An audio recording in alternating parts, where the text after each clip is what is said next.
Alright, so I am gonna quick go into Goodwill and look for some things that I think will look good when I'm doing the light painting assignment.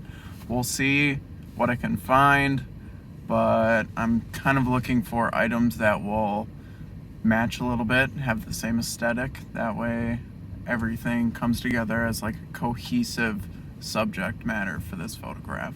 So yeah, here we go.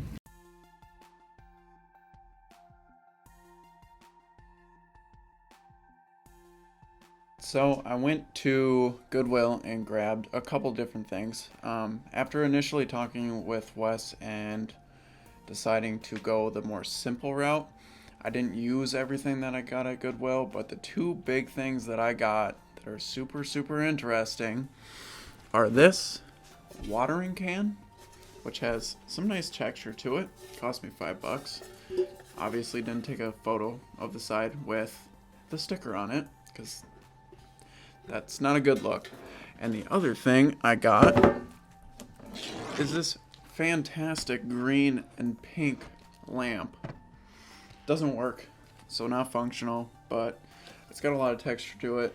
One of these sides has a little name that I can't decipher on it, just scratched in pencil it looks like. So I took photos of these two things and we'll go over the watering can. But I usually go to bed around like 8:39, and I did not feel like waiting until it was dark outside. So I'm going to show you what I did to make this room completely pitch black. So roll that footage. Alright, so apparently I only own 2 push pins, so I'm going to move the one that's in the middle over to the left, and hopefully those will both somehow hold up this entire blanket, which I really kind of doubt.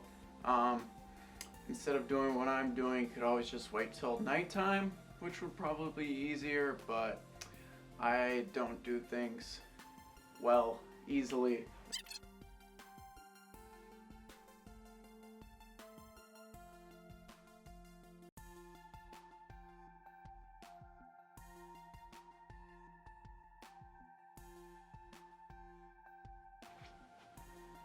So after that nightmare of getting that all set up, I started shooting, and honestly it's super easy. Like, light painting in general is a lot simpler than I thought it would be, and it's actually kind of fun because you can get completely different looks that I wasn't expecting. So yeah.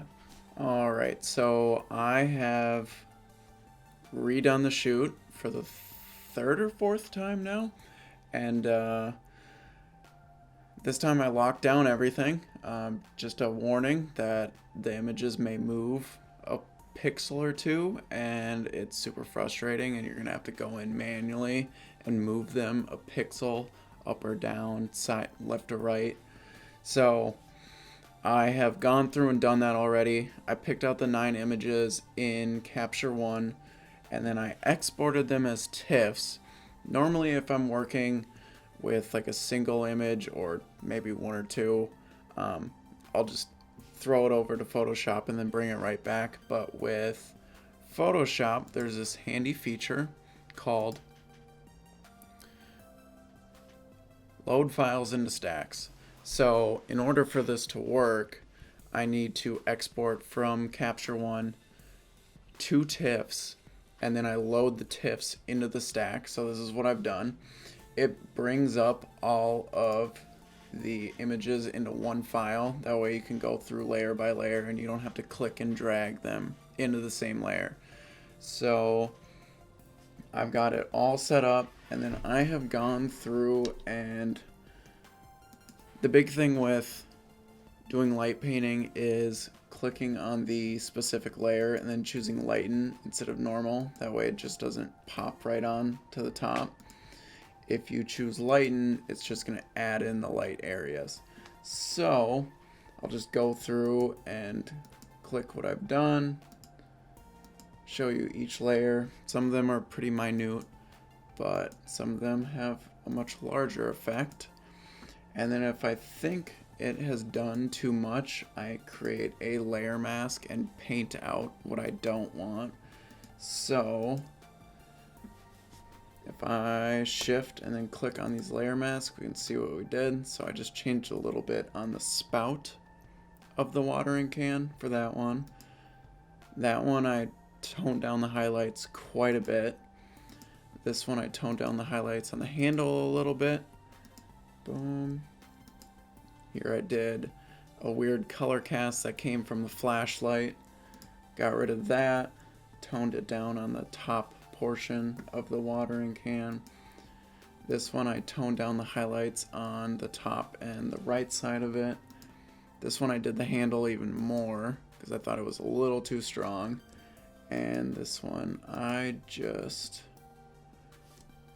barely lowered this area of the watering can. So yeah, altogether, I mean, it probably took 30 minutes from start to finish.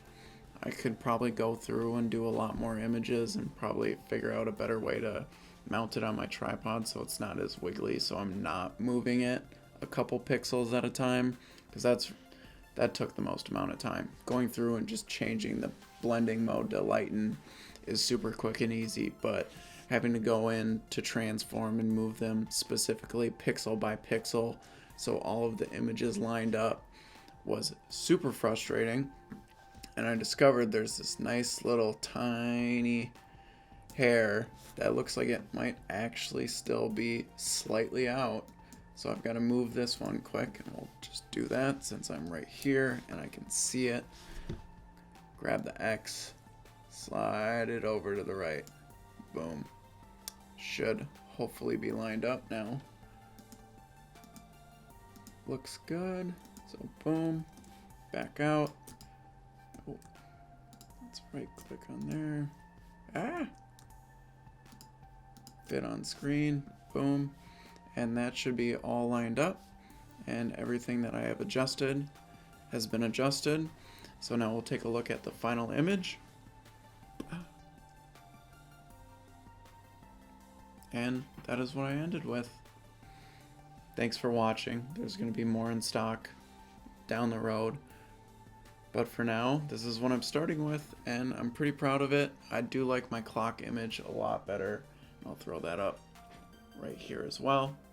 But it's a start. I'm still learning, and it's all part of the process. You're going to have some fails. Like, I did this 3-4 times before I got it right and to a spot that I was comfortable with. So you live and you learn.